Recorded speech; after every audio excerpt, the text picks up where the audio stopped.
A paz do Senhor, irmãos. Tudo bem? Glórias a Deus. Vocês são uns pândegos.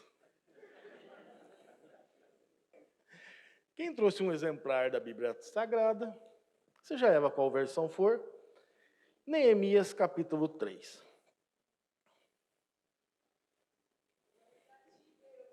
Facinho de achar, irmãos. Entre Gênesis e Apocalipse.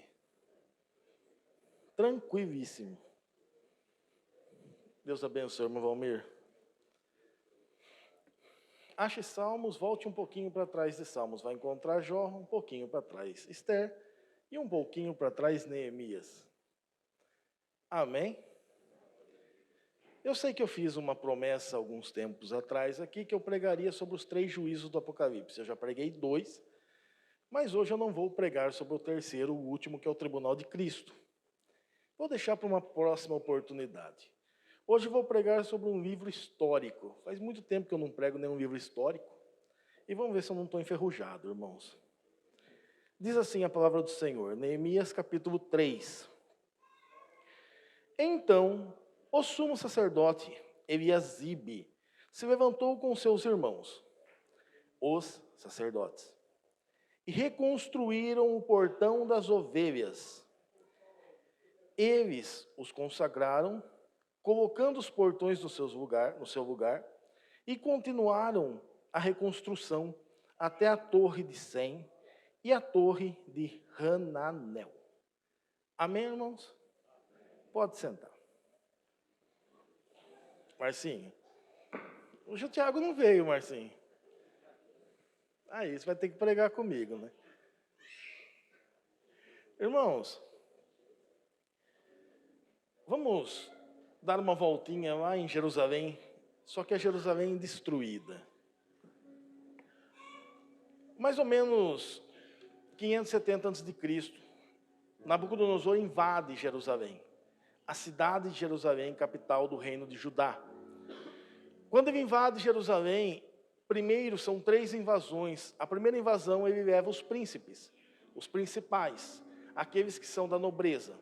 Nessa primeira viagem é levado um homem muito conhecido por nós, que também tem um livro na Bíblia, Daniel.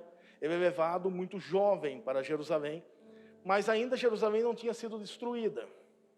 A segunda invasão que ele faz, a ofensiva, ele leva as riquezas de Jerusalém e leva a parte sacerdotal. Na segunda viagem, vai um outro profeta, o qual vemos na Bíblia Sagrada também, Ezequiel.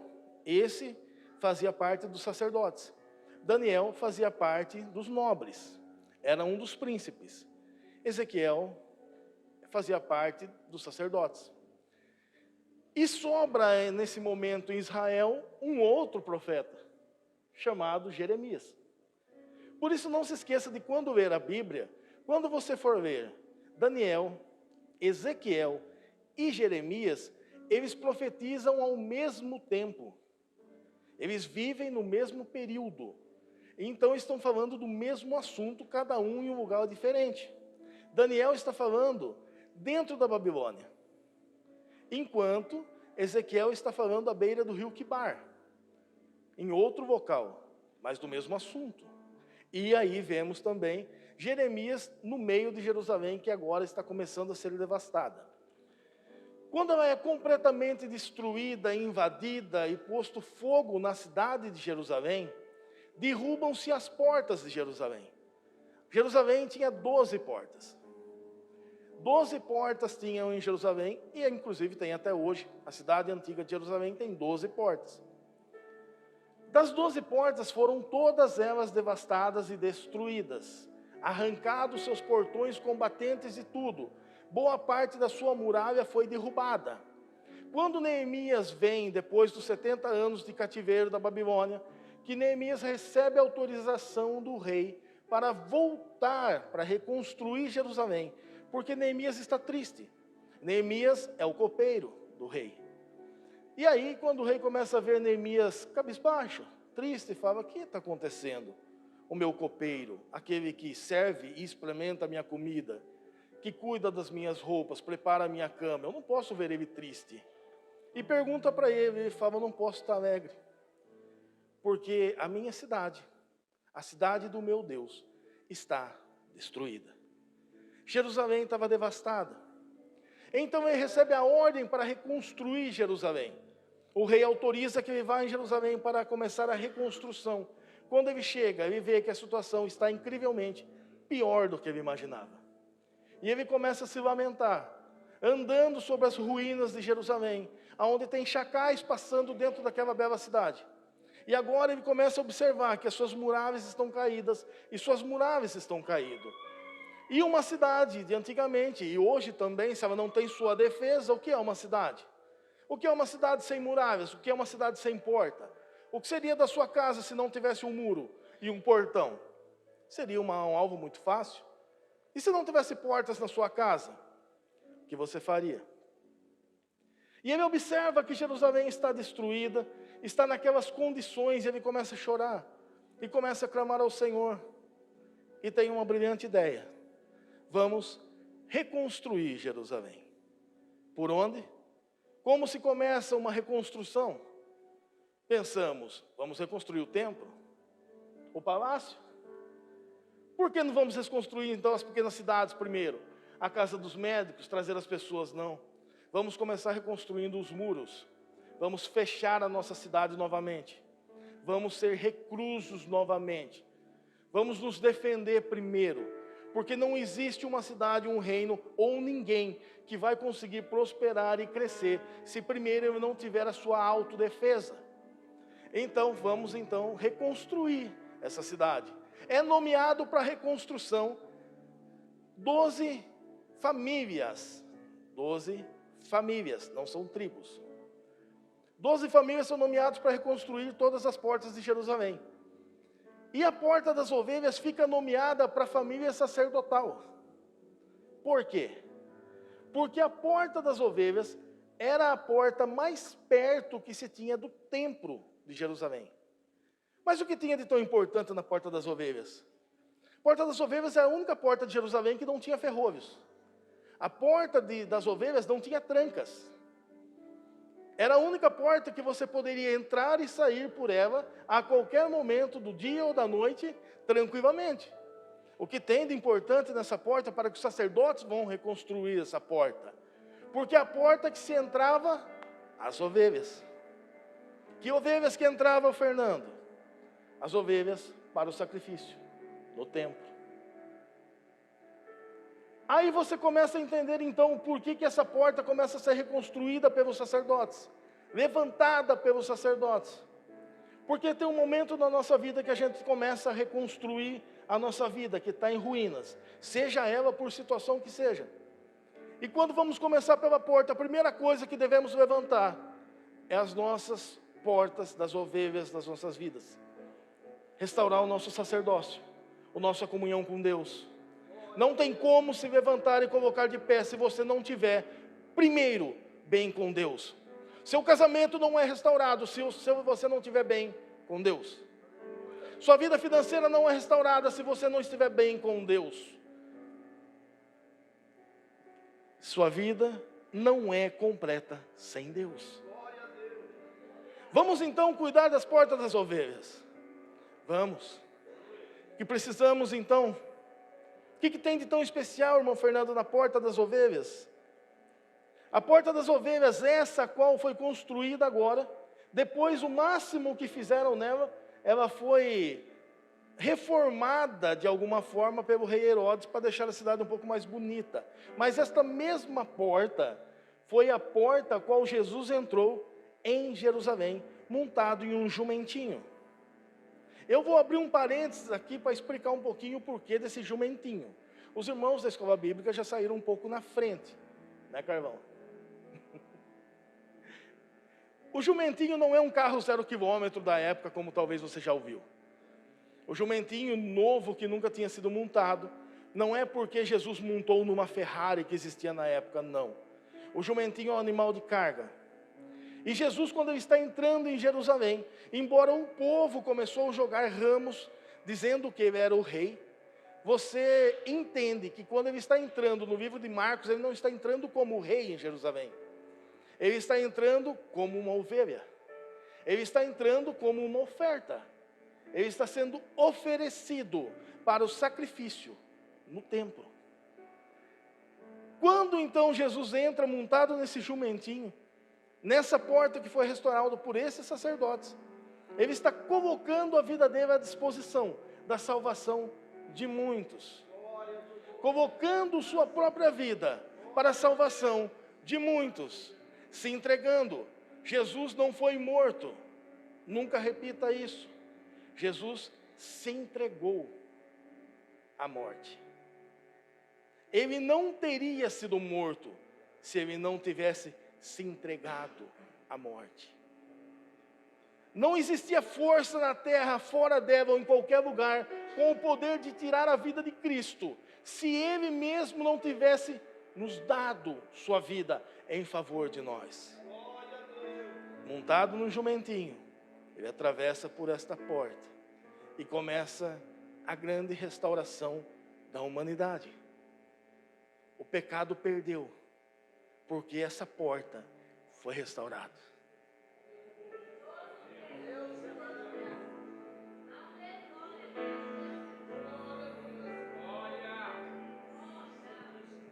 Nessa porta tinha misericórdia. Você passando por ela, tinha um tanque chamado Tanque de Betesda, já ouviu falar? Muito próximo dela. As pessoas quando iam para o templo e levavam algum enfermo, eles deixavam as pessoas enfermas no Tanque de Betesda. Irmãos, preste bem atenção nisso aqui. Jesus cura um homem que faz 38 anos que ele está enfermo, paralítico. E ele reclama para Jesus, quando Jesus vai lá no Tanque de Betesda, falando que não tem ninguém que o empurre na água quando a água se movesse. Porque a Bíblia fala que de tempos em tempos essa água se movia, e aquele que caísse primeiro na água era curado. O Tanque de Betesda ficava muito próximo a essa porta das ovelhas. As 3 vezes que Jesus vai para Jerusalém, ele nunca entra pela porta principal, ele sempre entrou pela porta das ovelhas. E quando ele encontra com esse homem, as pessoas que levavam os seus doentes, não fazia 38 anos que ele estava à beira desse lago, desse tanque. Não confundam as coisas. As pessoas não moravam nesse tanque. O porquê que esse tanque estava lá e o porquê dessa tradição do Tanque de Betesda curar? Porque todo mundo, pelo menos 7 vezes por ano, pelo menos uma vez por ano, tinha que descer para Jerusalém, que era na festa da Páscoa, que acontecia mais ou menos no nosso calendário, seria o 14 de abril deles. Tinham que descer para lá. Só que se ele tivesse algum enfermo em casa, ele também ia para Jerusalém. Mas daria muito trabalho levar esse enfermo para o templo. O que eles faziam então? Deixavam os enfermos no Tanque de Betesda. E eles ficavam ali esperando, porque ali haveria cura. Jesus, tendo a misericórdia, porque ele entra pela porta das ovelhas, quando ele se encontra com esse homem, o que ele faz? Empurra ele na água? Não, ele cura. Ele traz misericórdia para aquele homem, porque às vezes nos falta misericórdia de buscar quem está ferido e levar até o templo.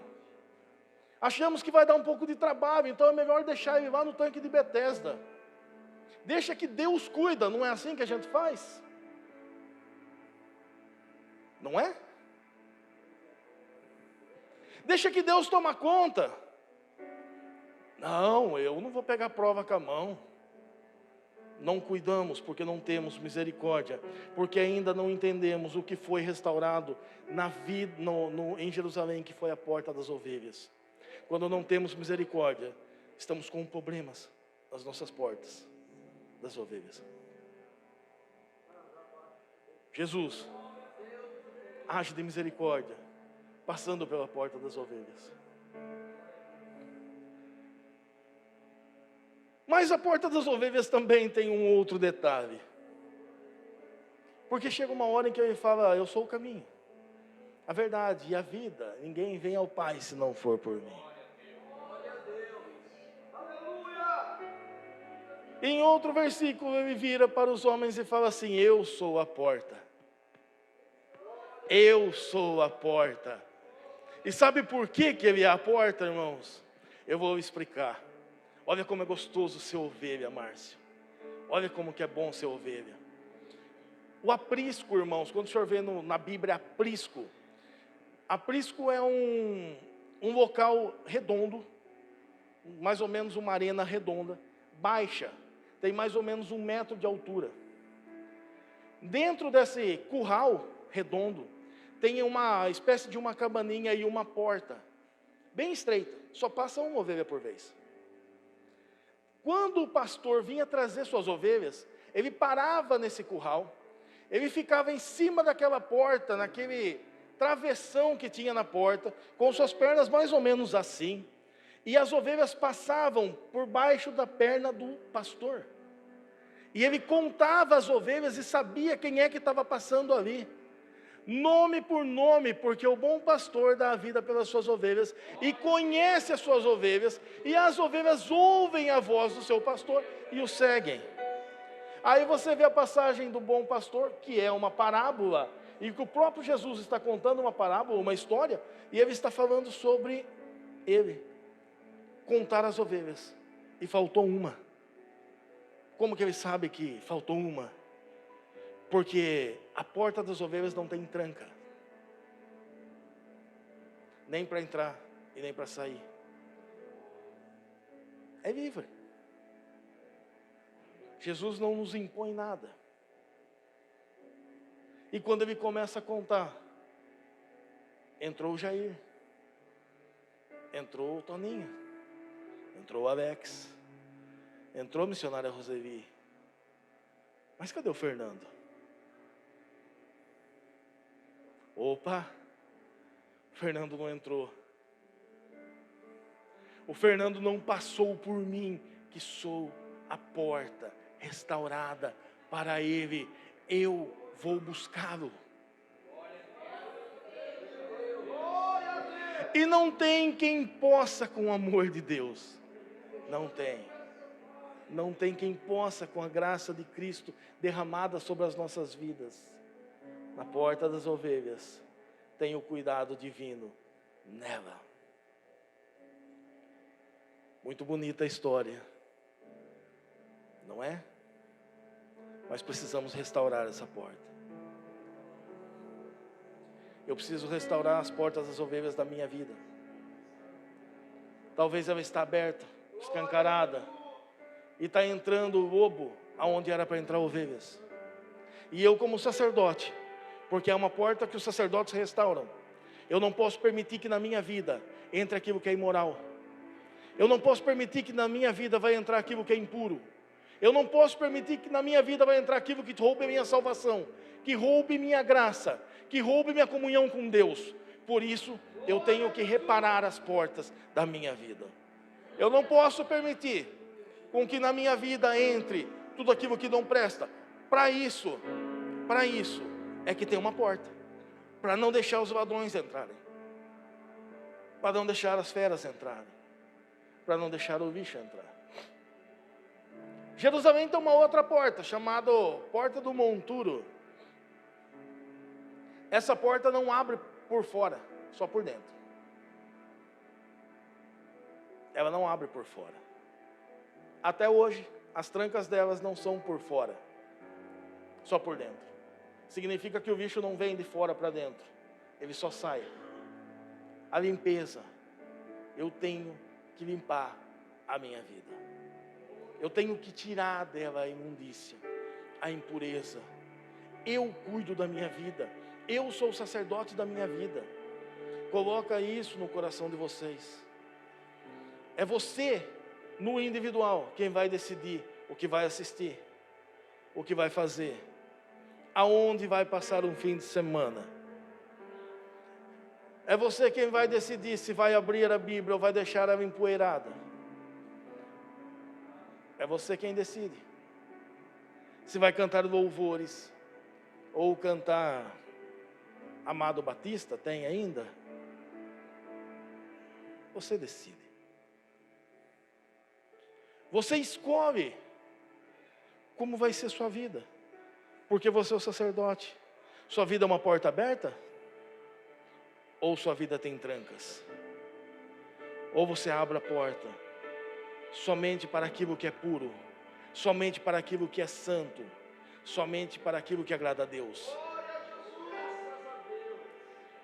O que fazemos quando Deus bate a nossa porta? Abrimos ou primeiro temos que limpar a casa? Jesus está pronto para morar em nossa casa? Ou não? Se essa porta é restaurada pelos sacerdotes, a porta da ovelha da sua vida tem que ser restaurada por você. E você tem que tomar conta da sua vida como sacerdote. Preste bem atenção no que eu vou dizer.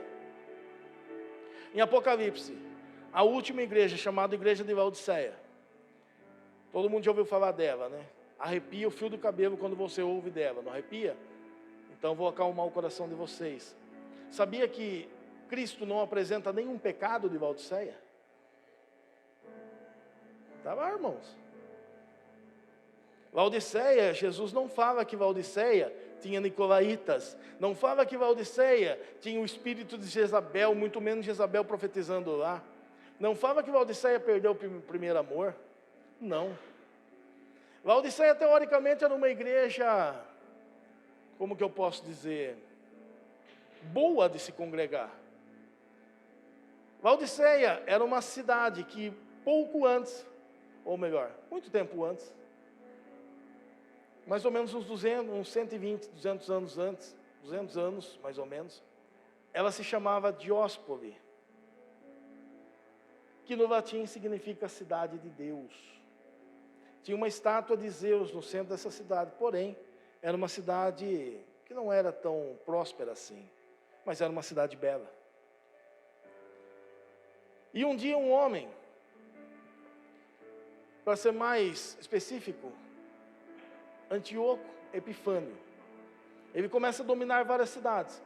E quando ele chega em Laodiceia para dominar Laodiceia, a esposa dele, que essa cidade até então chama Dióspole, a esposa dele fala que essa cidade, vê que essa cidade é muito bonita. O ambiente é gostoso. A única coisa ruim dessa cidade é que a água é quente, é morna e saloba. Mas tem um baita de um clima, uma baita de uma vista ao mar Egeu. E ela se apaixona pela cidade. E a cidade vai ser destruída por ele. Aí, a esposa dele pede aquela cidade de presente. O nome da esposa de Epifânio, o Antíoco, é Laodice. E ele dá aquela cidade por nome de Dióspole, cidade de Deus, para a esposa, e nomeia aquela cidade de Laodiceia, ou seja, o paraíso de Laodice. Por isso o nome Laodiceia. Laodiceia, quando Paulo vai pregar e prega em Laodiceia, é uma cidade incrivelmente rica.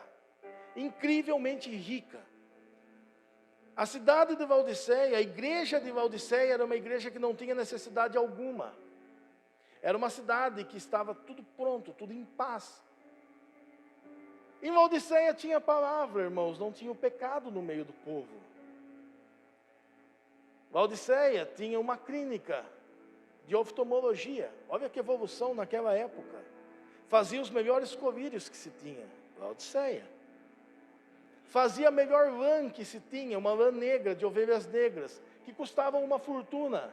Era uma cidade abastada. Se vocês procurarem aí, tem um vídeo na internet que mostra uma cidade que provavelmente, uma casa, que provavelmente foi a cidade, aonde foi fundada a igreja de Laodiceia. E é um palácio. Entende-se que é porque tem uma inscrição bizantina na frente, como sendo a igreja de Laodiceia. Lembrando que bizantino, claro, que são 200 anos depois de Cristo, depois da igreja, mas eles foram em todas as cidades da onde se tinha as igrejas, e no mesmo lugar que eram as igrejas, eles fundaram as igrejas deles. Então entende-se que aquele palácio era a igreja de Laodiceia. Linda, enorme. Só que essa cidade tem uma porta. No final dela, no finalzinho, quando Jesus fala com Laodiceia: compre de mim colírio, porque você não está vendo que você está cego por causa das coisas que você tem feito. Você não está vendo que está nu, pensando que as suas vestes são bonitas porque são caras, e não entende que você é cego. miserável, pobre e nu. Mas eis que eu estou à porta e bato. Se abrires a porta, entrarei e cearei contigo. Como está a sua porta? Como está a sua vida? Cuida dela. Jogue tudo fora o que não presta, irmãos. Jesus está voltando. Se prepara. Você não vai poder chegar no dia do juízo e dizer: foi por causa do Márcio que eu não fui. Foi por causa do Fernando que eu perdi a salvação. Foi por causa do pastor Celso, o do irmão fulano de tal. Não tem essa desculpa. Foi entregue a você a salvação. É você quem gerencia a sua salvação. Não é um brinde, é um presente. Brinde, a gente pega e põe no bolso, na caixinha do carro, joga no guarda-roupa. A graça foi o nosso presente, a maior dádiva que recebemos. Guarde ela, cuide dela, para quando ele bater na sua porta, você poder abrir e a sua casa está limpa, a sua cidade restaurada, a sua vida no altar. Se não orava, volte a orar. Se não canta mais, volte a cantar.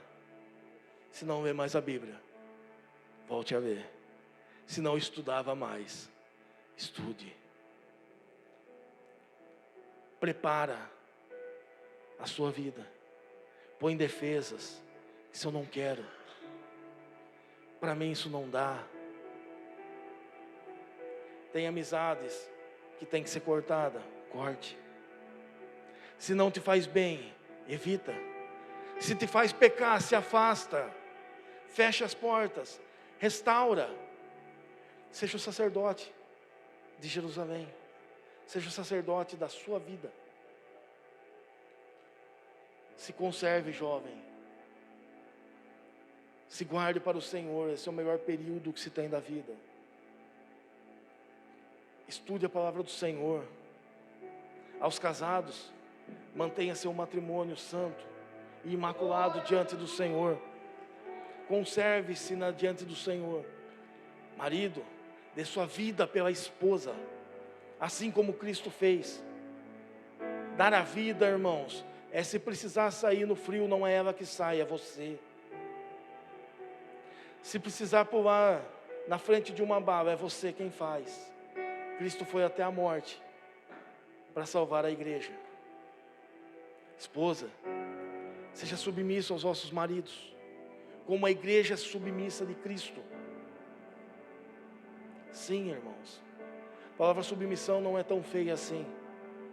Assim como nós ouvimos a voz do Senhor e a obedecemos, porque Cristo é a cabeça, assim o marido é a cabeça do matrimônio.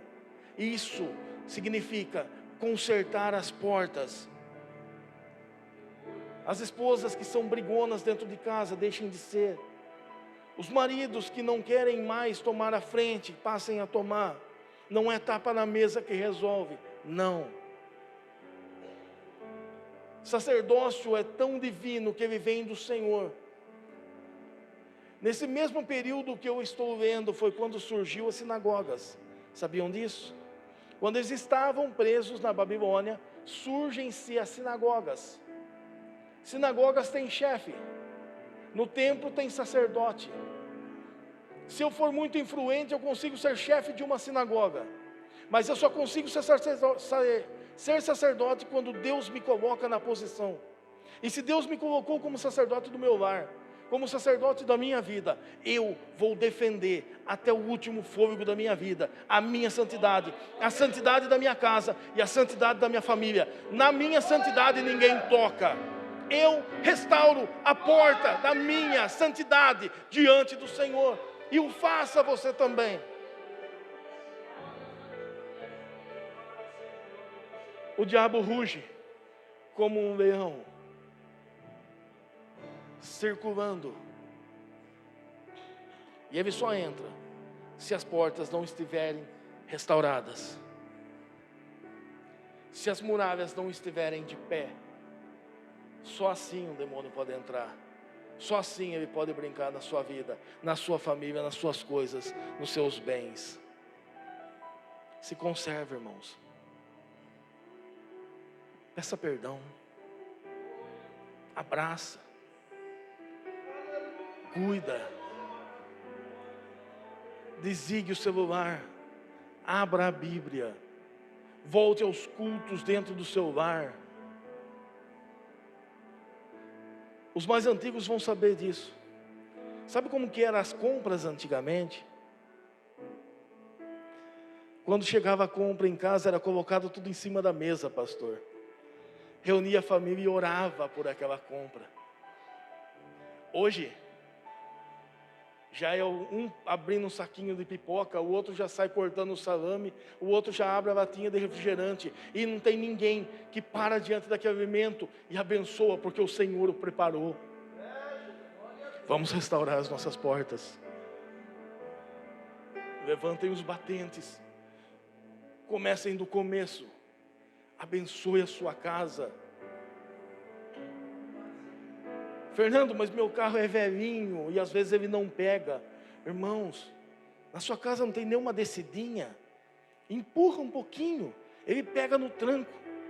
E quando ele pegar no tranco, dê glória a Deus, porque ele pegou. Foi o que o Senhor te entregou, abençoa ele. Foste fiel no pouco, no muito te colocarei. Mas murmuramos e reclamamos de tudo. Comemos, nos fartamos, rimos e reclamamos. Não glorificamos ao Altíssimo. E aí permitimos com que nossas portas fiquem escancaradas para as coisas do mundo. Eu já vou terminar, irmãos. Só quero falar sobre mais uma coisinha.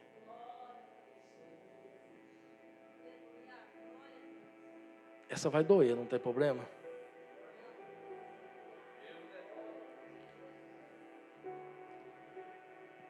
Feche as suas portas para as heresias que vêm de fora. Eu poderia, se eu fosse um pouco mais linguarudo, eu não sou tanto, falar pelo menos uma lista de 10 pastores que eu garanto que vocês conhecem e que não deveriam ouvir. Estou falando sério. Esse negócio de desigrejados, irmãos, isso não é de Deus. Quem fundou a igreja foi Cristo. Aonde tiver 2 ou 3 reunidos em meu nome, ali eu estarei. Não pense que você é autossuficiente para cuidar da sua própria vida espiritual, sem ter alguém para lhe auxiliar. Não seja arrogante o suficiente para isso, porque não existe ninguém que chega a Deus sem comunhão. Igreja é comunhão. Mas, irmão Fernando, minha igreja é cheia de problemas. Claro que é. É lógico que é cheio de problemas. Nós estamos lá. Nós somos um problema em pessoa. Ou achamos que somos autossuficientes, que somos melhores do que os nossos irmãos, onde achamos que tem problemas. Fechamos o nosso coração para aquilo que é ensinado pela palavra. Os obreiros se preparam a mensagem, ora ao Senhor, mas talvez ele não fale tão bonito assim, como tal fulano fala, tal ciclano fala, mas tal fulano falou de um tal de livro, não sei do que, e tal ciclano ensinou tal não sei o que. Feche as portas para as heresias na sua vida. Não existe esse negócio de lei da atração. Não existe esse negócio que Deus é uma energia do universo. Deus é Deus e nunca deixou de ser Deus. E não é porque o que você acha ou deixou de achar que Ele vai deixar de ser. Ele continua sendo Deus Todo-Poderoso, Queira escutar quem queira, a Bíblia não precisa ser atualizada. Me desculpem, se formou em 3 ou 4 faculdades, mas falou isso, ainda não entendeu o que é a Bíblia. A Bíblia é a palavra do Senhor, e eu não debato com a palavra do Senhor, eu obedeço. A palavra do Senhor não cabe a minha opinião. A palavra do Senhor não cabe o que eu acho, ou deixei de achar. A palavra do Senhor é o que está escrito, e é o que eu tenho que viver. Feche as portas para as heresias, feche lá dentro, pegue a sua Bíblia, ouça o seu pastor, ouça os seus obreiros, orem com os seus irmãos, abracem uns aos outros, cuide do próximo, abençoa a tua igreja. Não deixe com que suas portas fiquem escancaradas. Não deixe com que os ensinamentos do mundo venham até a sua casa. Não permita com que essa historinha de você é lindo e não precisa da graça do Senhor e não precisa pedir perdão. A primeira coisa que eu faço quando eu levanto de manhã cedo, ainda que eu não ajoelho: Senhor, obrigado pelo meu dia e perdoe os meus pecados. E antes de dormir, a primeira coisa que eu faço, ainda que de pé, é falar: Senhor, perdoa os meus pecados, ainda aqueles ocultos que eu cometi e não percebi, porque sou falho diante de Ti. Humildade de estar diante de Deus. Quem me ensina isso? A palavra do Senhor. O soberano é Ele, não eu. Não sou eu que escolho, foi Deus que escreveu.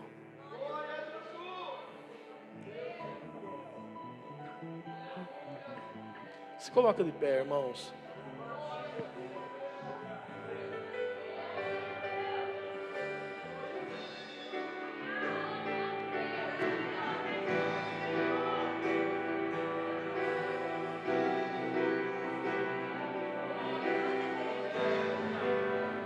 Vamos fazer uma oração?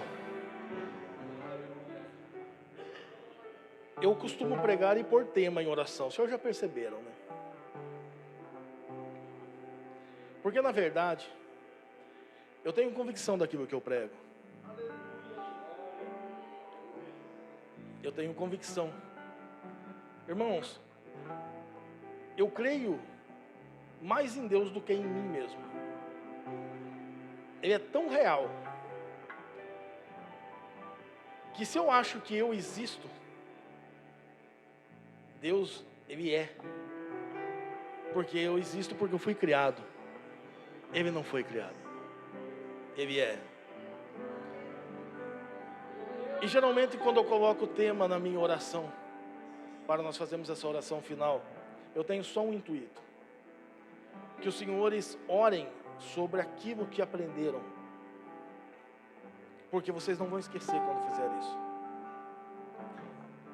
E guarde muito bem. Hoje temos que orar, e quase sempre eu peço para orar por um irmão, por alguém, mas hoje é diferente. Vamos ser egoístas hoje, só hoje, irmãos. Vamos orar por nós mesmos, porque eu preciso de reparo na minha vida. Eu preciso levantar as portas da minha vida. E se você acha que também tem que consertar algumas coisas na sua vida, ore agora. Peça para que o Senhor da porta venha ajudar você a fechá-la. Antes de fechar essa porta, jogue todo o lixo para fora. Tudo aquilo que não provém do Senhor, põe para fora, irmãos. Mágoa, rancor, ódio, põe para fora. Vergonha, trauma, põe para fora. Na sua oração agora, é você fazendo uma limpeza e fechando as portas e vivendo com Cristo, sendo suficiente para você. Curva a vossa cabeça. Senhor Deus, Pai eterno, soberano, maravilhoso, Deus de poder e bondade. Senhor, Pai, eu peço em nome de Jesus, Pai, que diante de mim agora, Senhor, tem irmãos que necessitam que seu coração seja limpo e purificado, meu Pai, e que talvez agora estão orando como Davi: Senhor, dá-me um coração igual ao teu, porque o meu está sujo, Pai. Deus, em nome de Jesus eu peço, ó Espírito Santo, vem para o coração dos meus irmãos, vem para o coração da tua igreja, Pai. Ó Espírito Santo, começa a tirar tudo aquilo que não presta, tudo aquilo que não provém de ti, Senhor. Aonde tem uma mágoa, que sai agora em nome de Jesus. Aonde tem um rancor, o ódio, que sai agora no nome de Jesus. Aonde tem algum demônio alojado, eu repreendo no nome de Jesus, que bata em retirada com toda a sua imundície. Em nome de Jesus agora eu repreendo todo o mal que vinha contra a tua igreja, todo o vício que essa igreja carregava, eu repreendo agora no nome de Jesus. Seja ele qual for, Senhor, retira do coração da tua igreja, Pai, todo vício, Senhor amado. Retira, meu Deus eterno, retira, meu Senhor, o vício do cigarro, Senhor amado, o vício da bebida, Senhor, o vício das drogas, meu Pai, em pornografia, seja qual for, venha para o coração da tua igreja, para oferecermos um culto digno a ti, Pai, como merece, Senhor. Pai, vem para a nossa morada, Senhor. E Deus, eu tenho mais um pedido em nome de Jesus a fazer. Que o Senhor me ajude a consertar as portas da minha vida. Porque quero eu, Senhor amado, andar em santidade diante de Ti. Pai, eu peço, Senhor, em nome de Jesus, e se há verdade naquilo que eu preguei, que o Senhor também comece a restaurar e ajudar os meus irmãos a restaurar as portas na vida deles, Pai. Deus, em nome de Jesus, nos ensina, Senhor, a ficarmos fechados dentro do Teu Evangelho, mas abertos, Senhor amado, para Ti, Pai. Pai, nos ensina, Senhor amado, fazer a Tua vontade cada vez mais, meu Senhor. Peço a Ti ainda, Senhor, ousadamente, que se tinha alguém nesta noite que estava entristecido por causa do pecado, que agora não tem mais tristeza, Pai. E eu peço, Senhor, ó Espírito Santo, Jesus, que o Senhor comece a batizar com o Espírito Santo, que o Senhor comece a plantar do Teu fruto do Espírito no coração dos meus irmãos, da Tua igreja. Meu Pai, essa oração que eu faço nesta noite, em nome de Jesus. Amém. Deus abençoe, irmãos.